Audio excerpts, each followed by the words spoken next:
Hello, this is Chris Cohn and Zain Ali from Mentor Graphics, and this is the third video in a series of three to show you how to actually work with this netlist once you've created it. So we've prepared this for handoff to Lumerical, but you need to register it to a symbol. And so if you double click on it, it opens up the language editor, and the video highlights how you can go in and actually register that to the existing symbol, make sure the pins are mapping and so on. And then when you go into your simulation environment and you open up the hierarchy navigator, which allows you to select different models, you can change that model from the schematic model to the Eldo-Spice model. And then you can see if you go down in there, you'll see the actual new netlist. Rerun the simulation like you did before, and you should be able to plot the results. And so that's, this is what you'll get. In any case, please check out the note on this interface, especially regarding simulating a post layout netlist versus or right after you simulate a schematic. Now, the other thing that's happened is somebody has been kind enough to provide a design. This is the 12AX example, or 12AX7. So we can take a piece of this design and actually bring this into our environment. And so what we wanted to do is, there's another cell, underbar 1-1, which is that upper left-hand corner. This has been prepared. The caliber text has been added to tell caliber where the ports are going to be. And so what you can do is actually copy that underbar V1, underbar 1-1 into your own library. In this case, we'll create a new library called Post Layout Sim. And then you can open that up inside of Pixis Layout. And right away, you should be able to run an extraction on that. So you do tools, caliber, run LVS, but this time we're not going to do an LVS because we don't have a schematic to run it. We're actually going to extract the netlist. So specify the rule deck to be the underbar extract rule deck. Instead of layout versus netlist, do netlist extraction, and then go ahead and change the output to be SPI instead of SP as a suffix. And then you can go in and view your netlist, the extracted netlist and the caliber RVE tool. Turn on the properties, and you should be able to go in and hunt down and find this item with a longer waveguide length. You can double click on that, highlight it. You should see it cross highlight to the layout tool. And there, I guess if we turn off the red SI layer, you'll be able to see it more clear.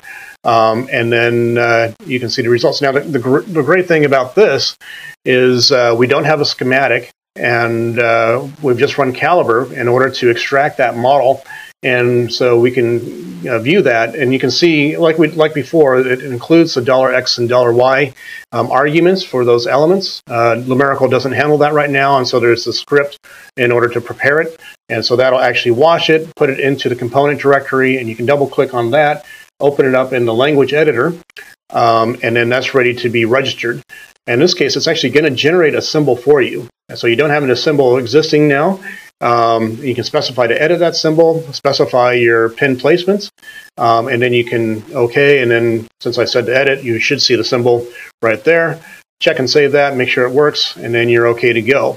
And so like before, like we showed in video 2, or I think in video 1, you can create a test bench schematic and instantiate that symbol. In this case, we'll call it underbar 12AX7, underbar V1, underbar 1-1. And then find that symbol that you just created, draw some wires, check and save, I think, and then go into interconnect. And then be sure to set up your environment to go to your simulation netlist to turn off the no include option. Verify you have the right model, and then you can set up an optical network analysis with the input port and the output port. Define the range. In this case, we'll just double the range from what's default, and then OK and play, or OK and run in order to perform the simulation. And then you should be able to see the result. So this is pretty exciting because we've actually extracted the circuit from the layout. There's no actual schematic associated with this. The other cool thing about this is what happens if you're doing like iterative changes. So you can actually go down and, as an example, stretch out this waveguide, this longer loop here, and then rerun your extraction. So that's going to go in, generate a new netlist, and then once you do that, you should be able to go find that netlist. It's updated. run that script again. That's going to copy it back into your component directory, so everything is now updated. Rerun the simulation inside a Pixis schematic, and then in this case, it'll EasyWave. This is a setting specific, but you should be able to show the old result and the new result together. And yeah, so you can go through and iteratively qualify your changes as you make them directly in the layout. So again, this is Chris Cohn and Zain Ali from Intergraphics, and we really appreciate your attention. And please let us know if you have any questions or comments.